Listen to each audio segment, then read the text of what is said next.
Je n'avais jamais cru à ces histoires. Pour moi, c'était juste des contes pour faire peur aux enfants, ou pour empêcher les gens saouls de tomber dans la rivière, jusqu'à cette nuit-là.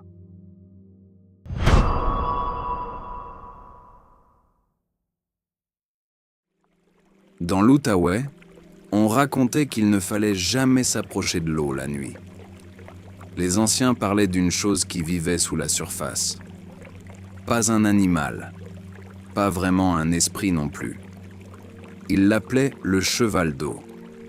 Selon eux, il apparaissait quand le brouillard s'accrochait à la rivière.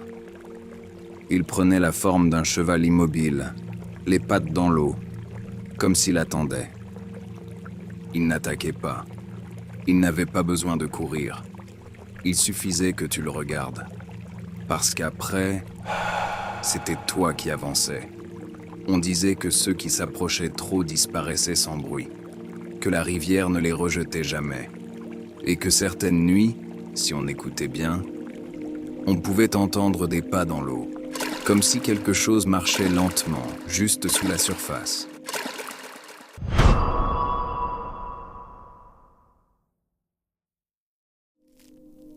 C'était au début de septembre.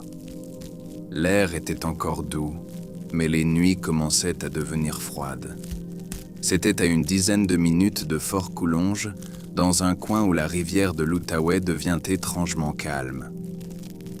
On était 4. Max, toujours le premier à proposer des idées stupides. Alice qui riait de tout. Benjamin, silencieux comme d'habitude. Et moi. On revenait d'un feu de camp, un peu plus loin dans le bois. On avait bu, beaucoup bu. C'est Max qui avait lancé l'idée. On va voir la rivière. Personne n'avait dit non. On s'était donc dirigé vers la rivière. Le sentier était étroit, presque effacé. Les branches nous frôlaient les bras, comme si elles voulaient nous retenir. Plus on avançait, plus le bruit de l'eau devenait fort. Mais il n'était pas normal. C'était pas comme le son d'un courant.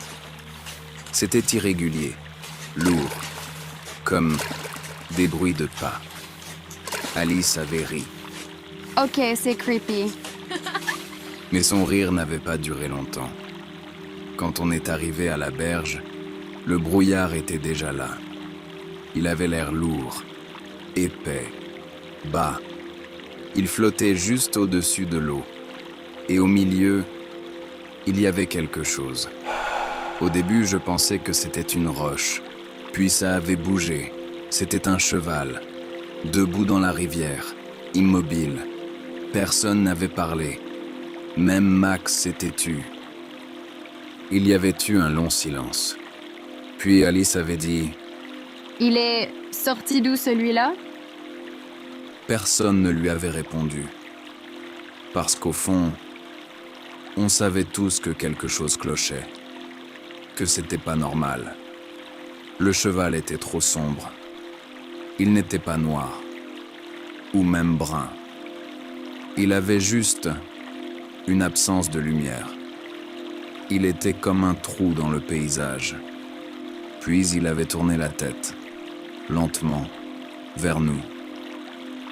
J'avais senti quelque chose dans ma poitrine. Ce n'était pas de la peur, pas encore. C'était plutôt une pression, comme si quelque chose me poussait en avant. On devrait partir, avait dit Simon. Mais personne n'avait bougé. Le cheval avait fait un pas. L'eau n'avait même pas éclaboussé, comme si elle ne sentait pas son poids. Je m'étais avancé vers l'animal, sans réfléchir. Hey, Avait crié Max. n'y va pas. Mais sa voix semblait étouffée, comme si elle venait de loin, très loin. Chaque pas me rapprochait de l'eau. Et plus j'avançais, plus le monde derrière moi disparaissait. Le cheval m'attendait. Quand j'avais atteint la rive, j'avais vu son corps de plus près. Et j'avais compris, ce n'était pas un cheval. Son corps n'avait pas de poils. Il était lisse, tendu, C'était comme quelque chose qui essayait d'imiter une forme. Et sous cette peau, il y avait des mouvements, lents.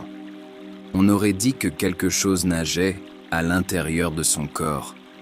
Je voulais reculer, mais je ne pouvais plus. Le cheval avait baissé la tête. Ses yeux étaient à quelques centimètres des miens. Ils n'étaient pas vides, ils étaient pleins d'eau. Et dans cette eau, j'ai vu quelque chose bouger, des visages.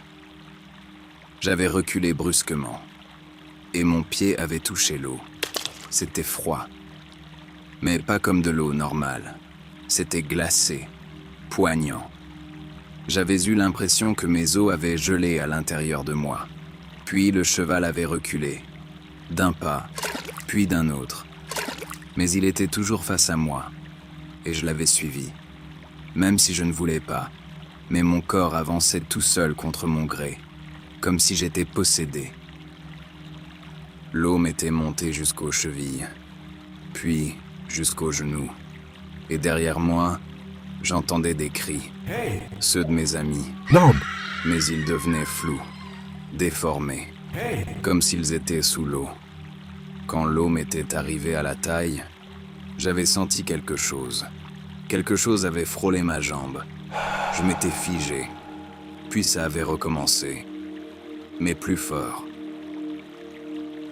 J'avais regardé vers le bas, et j'avais vu des mains pâles, qui sortaient de l'eau. Elles bougeaient lentement, comme si elles nageaient sans jamais avancer. L'une d'elles avait attrapé ma cheville. J'avais hurlé, mais aucun son n'était sorti. Le cheval était maintenant juste devant moi. Il s'était approché, puis son corps s'était déformé, comme de l'eau. Le cheval, où ce qu'il était, s'était refermé autour de moi. Il s'était enfoncé dans l'eau glaciale de la rivière et il m'avait entraîné avec lui.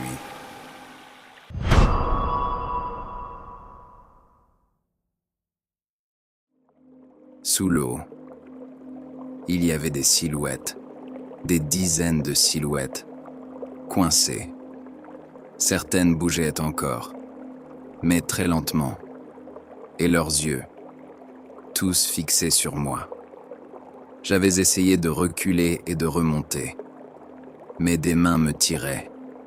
L'eau était noire, sans fond, et je ne savais plus où était la surface.